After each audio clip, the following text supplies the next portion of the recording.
Hello learners, welcome to Unfold You, your favorite digital learning platform. I am Meenu Agarwal, your biology subject mentor और आज हम करने वाले हैं हमारा अगला topic which is very very important, that is aerobic respiration. ठीक है, अभी तक आप पढ़ चुके हैं ग्लाइकोलाइसिस के बारे में. ठीक है, ग्लाइकोलाइसिस आपको पिछले वीडियोस में मैंने टीच किया था जिसमें ये बताया था कि जो ग्लाइकोलाइसिस है that is a common step, चाहे एरोबिक की बात करें चाहे एनारोबिक की बात करें. तो एरोबिक रेस्पिरेशन में 3 डिफरेंट स्टेप्स की हम बात करेंगे. ठीक है, ग्लाइकोलाइसिस पहला स्टेप जिसकी हम पिछली वीडियो में डिस्कशन कर चुके हैं and 2 more steps we have to discuss और इस वीडियो में हम ये बात करने वाले हैं. वो 2 स्टेप्स कौन से हैं? पहला है ऑक्सीडेटिव डीकार्बोक्सिलेशन और सेकंड है that is TCA cycle, citric acid cycle, very very important, Krebs cycle भी कहते हैं.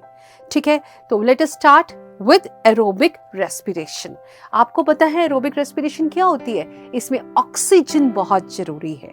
अब हम आगे देखेंगे ऑक्सीजन जरूरी क्यों है. एक्चुअली टर्मिनल एक्सेप्टर जो इलेक्ट्रॉन्स का है वो ऑक्सीजन है एरोबिक रेस्पिरेशन में. ठीक है, इसलिए ऑक्सीजन की प्रेजेंस में ही एरोबिक रेस्पिरेशन पॉसिबल है. ठीक है, नाउ जो let us talk about aerobic respiration. Final product जो हमें ग्लाइकोलाइसिस से मिला था, आपको पता है ग्लूकोज को ब्रेक डाउन किया तो हमारे पास क्या बन के आया था? 2 मॉलिक्यूल्स ऑफ पायरुविक एसिड. ठीक है, पायरुवेट कह दो, पायरुविक एसिड कह दो, एक ही बात है. अब ये क्या है? ये एंट्री लेगा पायरुविक एसिड किसमें? माइटोकॉन्ड्रिया में. ठीक है, it will enter from cytoplasm into the mitochondria. तो ये जो साइकिल्स जिनकी हम बात करने वाले हैं, जो स्टेप्स की हम बात करने वाले हैं, वो कहाँ पे टेक प्लेस करेंगे? माइटोकॉन्ड्रिया में. तो एरोबिक रेस्पिरेशन कहाँ पे होगी? माइटोकॉन्ड्रिया में. तो क्रूशियल इवेंट्स जो रेस्पिरेशन में टेक प्लेस करती हैं वो क्या है? Number 1, complete oxidation of pyruvate जो है it is step wise removal of hydrogen atoms. Step wise removal है हाइड्रोजन एटम्स का एंड इसमें अल्टीमेटली हमारे पास क्या बन के आएगा? 3 मॉलिक्यूल्स ऑफ कार्बन डाइऑक्साइड. और ये 2 स्टेप्स में कंप्लीट होता है process. Number 1, formation of acetyl coenzyme A. इसको हम ऑक्सीडेटिव डीकार्बोक्सिलेशन भी बोलते हैं. इसमें क्या होगा? एक कार्बन डाइऑक्साइड मॉलिक्यूल पायरुवेट से बाहर निकल जाएगा और वो क्या बनाएगा? Acetyl coenzyme A. Second step क्या है? क्रेब्स साइकिल कहो या TCA साइकिल कहो, वेरी इंपॉर्टेंट. और ये भी माइटोकॉन्ड्रियल मैट्रिक्स में ही अकर करता है. ठीक है, this cycle operates inside the mitochondrial matrix also, right. और इससे हमें again molecules of carbon dioxide मिलते हैं और बहुत सारे ATP molecules we get as a result of TCA cycle, citric acid cycle और क्रेब्स साइकिल. ठीक है, फिर ये तो 2 स्टेप्स हो गए एरोबिक रेस्पिरेशन के ग्लाइकोलाइसिस के बाद. ठीक है, फिर उसके बाद जो इलेक्ट्रॉन्स हैं, जो इलेक्ट्रॉन्स रिमूव होंगे as a part of hydrogen atoms, they are passed to molecular oxygen with synthesis of ATP through ETS. तो फाइनली जो प्रोसेस है, ये जितने भी एनर्जी गिविंग मॉलिक्यूल्स हैं ये ETS में एंट्री ले लेंगे और फाइनल एक्सेप्टर जो है इलेक्ट्रॉन्स का वो क्या है? ऑक्सीजन है. और उससे जब ये पास होंगे इलेक्ट्रॉन्स, स्टेप वाइज प्रोसेस में इलेक्ट्रॉन ट्रांसपोर्ट चेन में एंटर करेंगे तो उससे बहुत सारी एनर्जी बनेगी in the form of ATP. ठीक है, नाउ फर्स्ट स्टेप की हम बात करेंगे which is oxidative decarboxylation. Decarboxylation means इसमें क्या रिमूव होगा? कार्बन डाइऑक्साइड रिमूव हो रहा है. ठीक है, और जो एंजाइम इसमें रोल प्ले करता है that is pyruvate dehydrogenase and Mg2 positive ions. कौन सा एंजाइम? पायरुवेट डिहाइड्रोजिनेज, जो कि पायरुविक एसिड जो कोएंजाइम ए के साथ कंबाइन करती है in the presence of NAD positive, उसको कंबाइन करता है, उस पे एक्ट करता है. ठीक है, पायरुविक एसिड के ऊपर एक्ट करता है और उससे क्या रिलीज करवाता है? क्या बनवाता है? Acetyl coenzyme A. That is acetyl coenzyme A. एक मॉलिक्यूल NADH का भी मिल गया और हमारे पास एक मॉलिक्यूल कार्बन डाइऑक्साइड का भी आ जाता है. ठीक है, एक्चुअली ये रिएक्शन हम ऐसे समझेंगे क्योंकि यहाँ हमारे पास ग्लाइकोलाइसिस से 2 मॉलिक्यूल्स पायरुविक एसिड के आए थे।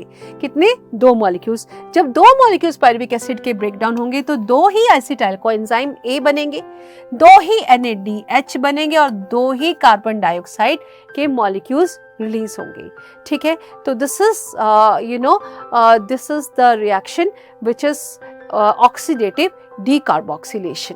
ठीक है, acetyl कोएंजाइमेज A is formed in perimitochondrial space by the enzyme dehydrogenase complex। और इसमें क्या क्या है? Mg2 positive, La lipoic acid है, थाइमीन पायरोफॉस्फेट है, NADN कोएंजाइम E। तो ये जो डीहाइड्रोजिनेज कॉम्प्लेक्स है वो इतनी सारी चीज़ों से मिलके बना है। Mg2 पॉजिटिव भी है, लिपोइक एसिड भी है, थाइमीन पायरोफॉस्फेट भी है, NAD भी है और कोएंजाइम A भी है। ठीक है, अब हम बात करेंगे नेक्स्ट साइकिल की, that is citric acid cycle.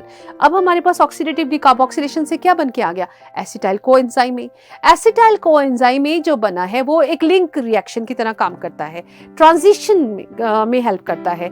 Acetyl coenzyme A actually अब लिंक अप करेगा विद अनदर सब्सटेंस, राइट, और जो ग्लाइकोलाइसिस और सिट्रिक एसिड के बीच में ये लिंक अप रिएक्शन की तरह काम करेगा।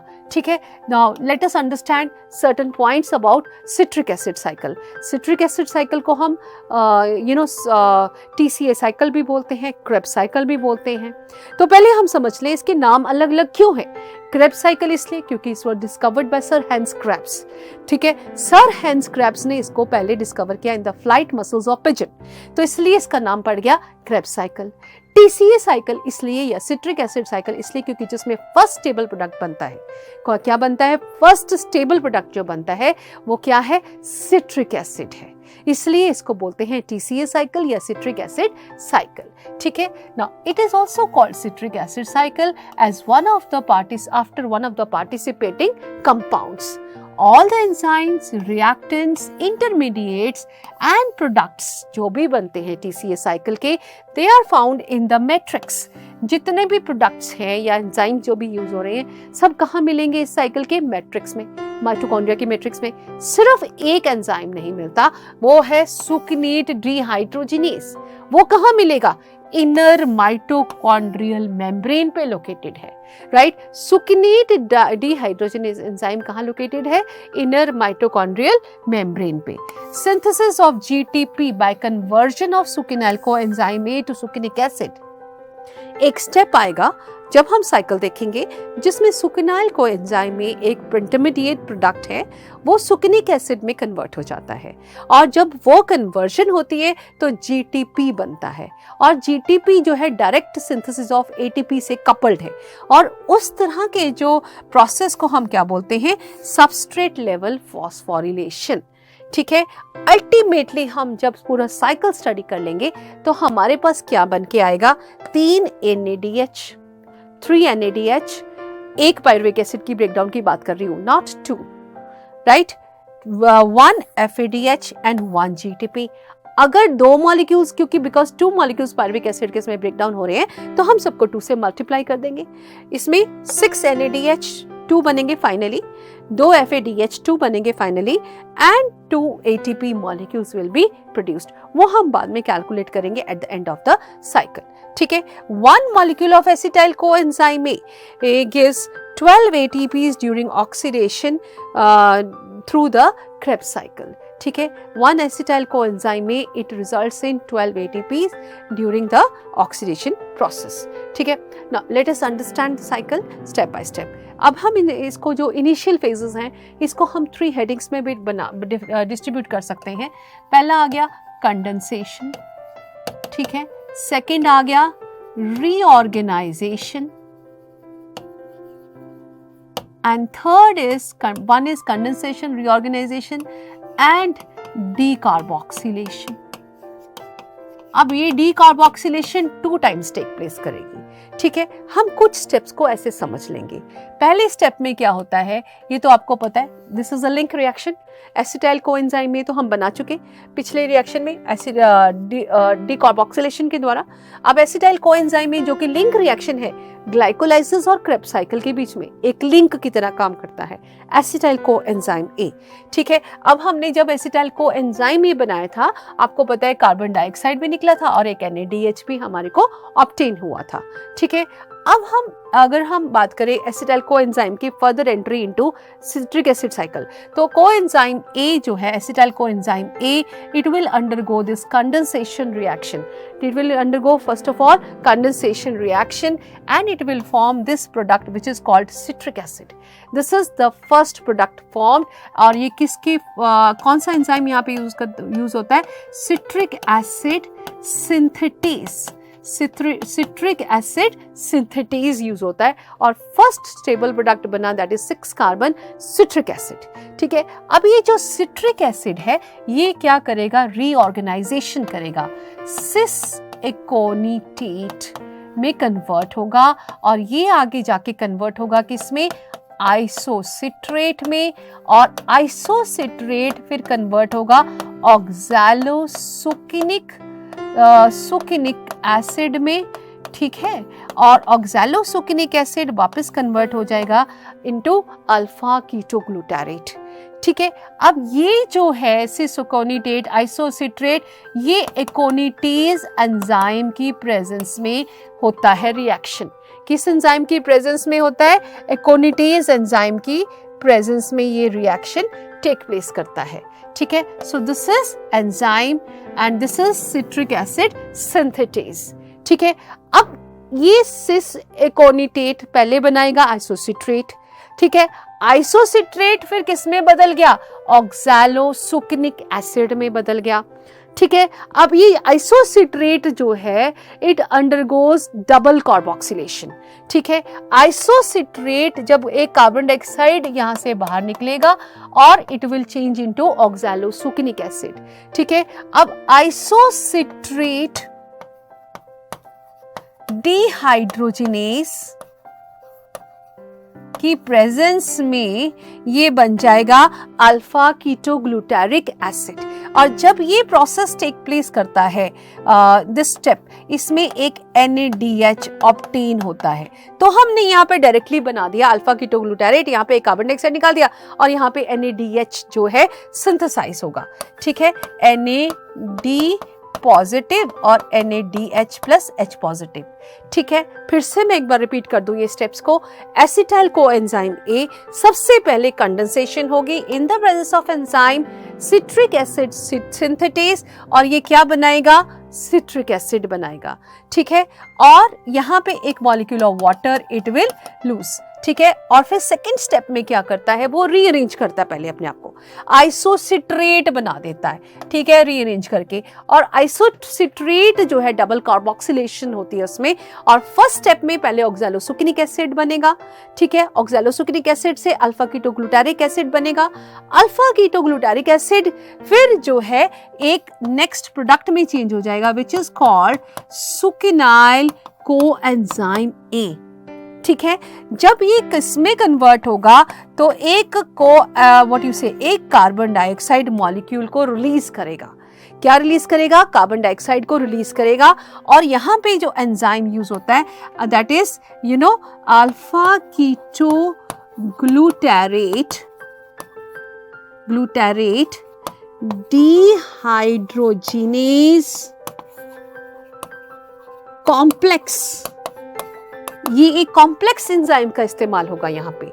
ठीक है, तो अब आपको क्लियर है, सिट्रिक एसिड बना पहला प्रोडक्ट, उसने रीअरेंज किया, आइसोसिट्रेट बना दिया था, ऑक्सैलोसुकिनिक एसिड बना, ऑक्सैलोसुकिनिक एसिड से फिर नेक्स्ट प्रोडक्ट बना अल्फा कीटोग्लूटारेट, और जो ऑक्सैलोसुकिनिक एसिड है उसमें डबल डीकार्बोक्सिलेशन होगी, पहले जो कार्बन डाइऑक्साइड रिमूव होगी तो उससे अल्फा कीटोग्लूटारेट बनेगा, और उसके बाद again it will form succinyl coenzyme A. अब ये जो succinyl coenzyme A है ये किस में कन्वर्ट होगा? succinic acid में, ठीक है, it will get converted into succinic acid.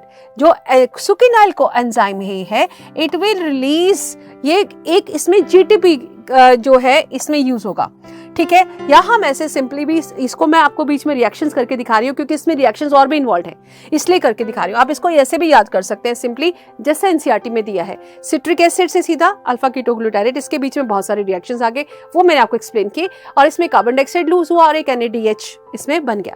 Alpha ketoglutarate जो स्टेप वाइज प्रोसेस के थ्रू आएगा यहाँ पे सुक्निक एसिड बनाएगा, और इसमें सुक्सिनाइल कोएंजाइम बना था इन बिटवीन, और इसमें भी कार्बन डाइऑक्साइड लूज हो रहा है और एक NADH भी जो है that is also being formed here. और यहाँ पे एक GTP भी बनता है जब सुक्निक एसिड बनता है, ठीक है. और यहाँ पे जो सुक्निक एसिड है then it changes into another product which is called fumaric acid, ठीक है. अब फ्यूमेरिक एसिड में जब सुक्निक एसिड चेंज होता है तो एक FADH बनता है, FADH2 बनता है. Is that clear? FADH2 बनता है और फ्यूमेरिक एसिड फिर आगे कन्वर्ट हो गया into malic acid, malic acid convert हो गया इनटू ऑक्सैलोएसिटिक एसिड, ठीक है. अब जब फ्यूमेरिक एसिड मैलिक एसिड में कन्वर्ट होगा तो this enzyme will be used fumarase, ठीक है, फ्यूमेरेज. और यहाँ पे जब मैलिक एसिड ऑक्सैलोएसिटिक में कन्वर्ट होगा it will use malic acid dehydrogenase enzyme, ठीक है. आपको इतना क्लियर है कि ये जो स्टेप्स हैं बहुत सारे स्टेप्स से ये होके तब हमारे पास फाइनली ये आ रहा है. अब हम इसको जब ये रिएक्शन हो रहा है इसके बीच में बहुत सारे स्टेप्स इन्वॉल्व हैं, ठीक है. तो ये इस तरह से डायरेक्ट रिएक्शन नहीं है, ये मैंने इसलिए आपको समझाए हैं. अब हम इसको सिंप्लीफाइड वे में भी एक बार देख लेते हैं, ठीक है. अब एसिटाइल कोएंजाइम में सिट्रिक एसिड बना, सिट्रिक एसिड से जब बहुत सारे स्टेप्स होके जब अल्फा कीटोग्लूटारिक एसिड बना तो उसमें एक NADH हमारे पास ऑब्टेन हो गया और एक कार्बन डाइऑक्साइड निकल गया, ठीक है, राइट. और फिर फिर जब ये alpha ketoglutaric acid succinic acid में कन्वर्ट होता है again we get one NADH, right? We get again one NADH, we get GTP also, right? और यहाँ पे जब ये मैलिक एसिड में फ्यूमेरिक एसिड से होके आया है तो FADH2 रिलीज हुआ और फिर लास्ट में हमारे पास एक NADH और बना जब ऑक्सैलोएसिटिक एसिड रीजेनरेट हुआ है. तो अल्टीमेटली अब हमारे पास रिएक्शन के एंड पे क्या आया है पायरुवेट की ब्रेकडाउन से. So what we have got 3 NADH molecules 1, 2 and 3, ठीक है. We have got 1 FADH2, we have got 1 ATP. ये तो एक पायरुविक एसिड की एंट्री की बात की है. अगर हम 2 पायरुविक एसिड इसमें एंट्री ले रही है जब ये साइकिल 2 टाइम्स हो रहा है तो हम इसको कहेंगे it is multiplied by 2, that is 6 and 2 FADH2 and here multiplied by 2 that is 2 ATP, ठीक है. So this is what we have got at the end of Krebs cycle. 3 NADH2, right? 6 NADH2, 2 FADH2 and 2 ATP molecules. Is that clear to you? इनकी calculation हम आगे करेंगे, ठीक है. अब output क्या है सिट्रिक एसिड साइकिल की? Now let us understand this. During this cycle what we have got 3 molecules of NAD positive are reduced, ठीक है. 2 NADH H positive, 1 molecule of FAD is reduced to FADH2 and also 1 molecule of ATP is reduced directly from GTP and this is by substrate level phosphorylation, ठीक है. For continuous oxidation of acetyl coenzyme A, we need to replenish oxaloacetic acid, ठीक है. And for this in addition to this regeneration of NAD positive and FAD positive from NADH and FADH2 they are also required, ठीक है. तो इसलिए ये cycle continue करता रहेगा, right. Now output of aerobic respiration हम कैलकुलेट करते हैं, ठीक है. पूरे एरोबिक रेस्पिरेशन की मैं आउटपुट कैलकुलेट कर रही हूँ, ठीक है, स्टेप बाय स्टेप. जो पहला स्टेप है वो है ग्लाइकोलाइसिस. ग्लाइकोलाइसिस में हमारे पास कितने ATP आए थे? ठीक है, आपको याद होगा we got 8 ATP from glycolysis. आपको पता है टोटल जनरेट हुए 4 ATP और 2 NADH2। 4 ATP में से 2 तो कंज्यूम हो गए, 2 बचे थे, और 2 NADH2 से 3 ATP मिल गए, तो टोटल कितने 8 ATP। फिर आया ऑक्सीडेटिव डीकार्बोक्सिलेशन। डीकार्बोक्सिलेशन किसकी? पाइरुविक एसिड की। ठीक है, जिसने क्या बनाया था? एसिटाइल को एंजाइम ए बनाया था। ठीक है, और इससे हमारे पास कितने ATP आए हैं? ऑक्सीडेटिव डीकार्बोक्सिलेशन से वी हैव गॉट 2 NADH2। ठीक है, इसमें 8 ATP और 2 NADH2 आगे जाके कितने देंगे हमारे को ATP? 1 से 3 ATP मिलते हैं, तो total we will get 6 ATP।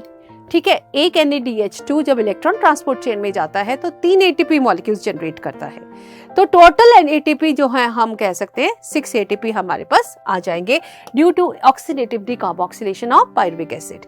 अब हमारे पास ग्लाइकोलाइसिस से आए 8 ATP, oxidative decarboxylation of pyruvic acid से आए हमारे पास 6 ATP। क्लियर? अब जो सिट्रिक एसिड हमने डिस्कस किया था, सिट्रिक एसिड साइकिल, इससे देखिए कितने ATP बनते हैं।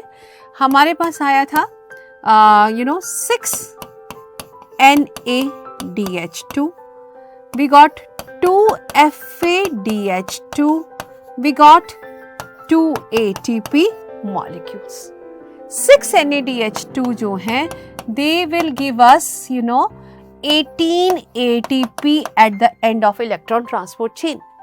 2 FADH2 they will give us 4 ATP at the end of electron transport chain and 2 ATP यहाँ से मिले, right, that is 2 ATP। अब इनको हम टोटल कर लेते हैं। ठीक है, अब ओनली सिट्रिक एसिड की अगर हम कैलकुलेट करें तो हमारे पास कितने आ गए? 22 and 2 24 ATP। 24 ATP is because of citric acid cycle। ठीक है, और ऑक्सीडेटिव डीकार्बोक्सिलेशन से हमारे पास 6 हैं और यहाँ से 8 है। Let us total them up, 6 + 8 + 24। ठीक है, 6 + 8 + 24, so this will be around 38 ATP। तो टोटल ATP जो हमारे पास एरोबिक रेस्पिरेशन से ऑब्टेन हुए हैं that is 38 ATP। Eukaryotic organisms में जो जनरली ATP ऑब्टेन होते हैं दैट इज 36 ATP, और 36 या 38 ATP that varies and it depends कि कौन सी शटल सिस्टम से वो ATP तैयार हो रही है। We have 2 different shuttle systems operating in our body, that is glycerol three phosphate and malate three phosphate. ठीक है, तो 2 तरह के शटल सिस्टम्स हैं एंड डिपेंड्स कि कौन से शटल सिस्टम से वो ATP जनरेट होते हैं। ठीक है, नाउ नेट गेन ATP आपसे अगर एग्जाम में पूछा जाए तो you have to write 36 ATP because 2 ATP जो हैं वो यूटिलाइज हो जाते हैं to transfer the NADPH into the electron transport chain also. ठीक है, now let us try to answer some of the questions. How many NADH2, FADH2, GTP are produced as from each turn of TCA cycle? कितने NADH2 produce होते हैं?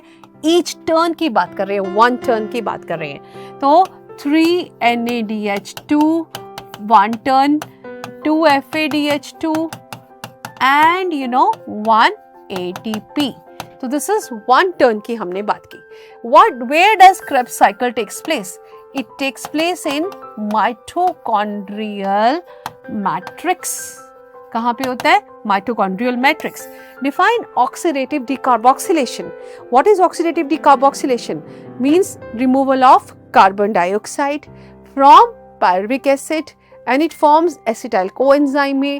Acetyl coenzyme A acts as a link between glycolysis and Krebs cycle। So I hope this cycle is clear to you। बहुत important है examination point of view से and you have to learn all the steps and you have to memorise ये सारे ATP कितने generate होते हैं।